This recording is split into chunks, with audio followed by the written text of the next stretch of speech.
Nima uchun endi qadog'ida mana shunaqangi QR kodi bo'lmagan urug'ni sotib olmasligimiz, ekmasligimiz kerak? Bu haqda biz oldingi videoda aytgan edik. Batafsil ma'lumotlarni hozir e'lon qilamiz. Bu haqda bizga to'liq ma'lumotlarni o'z agroinspeksiya xodimi Ulug'bek Abdusamatov beradi. Ulug'bek aka, nima uchun yo'lga qo'yildi mana shunaqangi QR kodlash tizimi? QR kodda qo'yishdan maqsad xorijdan kirib kelayotgan urug'larning sifatini baholash, sifatsiz urug'larni oldini olish maqsadida mana shu qo'yilgan. Mana shu QR kodda har bitta sotib oluvchi yoki foydalanuvchi o'zining mobil telefonida, oddiy mobil telefonda skaner qilganda mana shu kodda urug' qayerda ishlatilgan, qayerda ishlab chiqilgan, qayerdan olib kelingan, kim olib kelgan, buning ekin bog'li xulosasi bormi, ekishga yaroqlimi, yaroqsizmi degan barcha ma'lumotlar, eng asosiysi buning ichida o'sha nav to'g'risida to'liq tavsifnomasi, ya'ni xarakteristikasi ichida kiritilgan. Demak, sotib oluvchi mana shu QR kod skanerlar orqali to'liq ma'lumotga ega bo'ladi. Ma'lumotga ega bo'ladi. Endi buni mana hozir ko'rayotgan bu qizil ekan, mana bu oq ekan, mana bu ko'k ekan. Nima uchun uch xil rangda?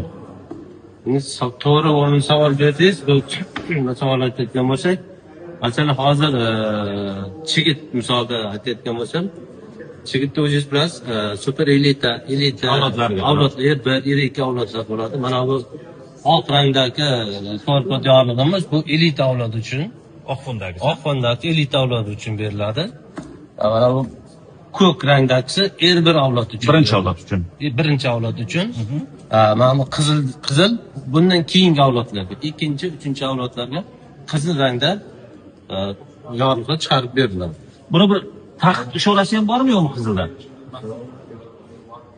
Ekmaslik kerak degan bir xulosa ham bo'ladimi yo'qmi? Xulosa deganda ekish yoki ekmaslik to'g'risida xulosa mana shu voy aytib o'tganimda shu QR kod skanerlaganda agar ekishga ruxsat bo'lsa, yashil rangda ekishga ruxsat deb chiqadi. Agar haqiqatan ham ekin bog' xulosasi olinmagan bo'lsa, ekish taqiqlanadi degan yozuv chiqib keladi.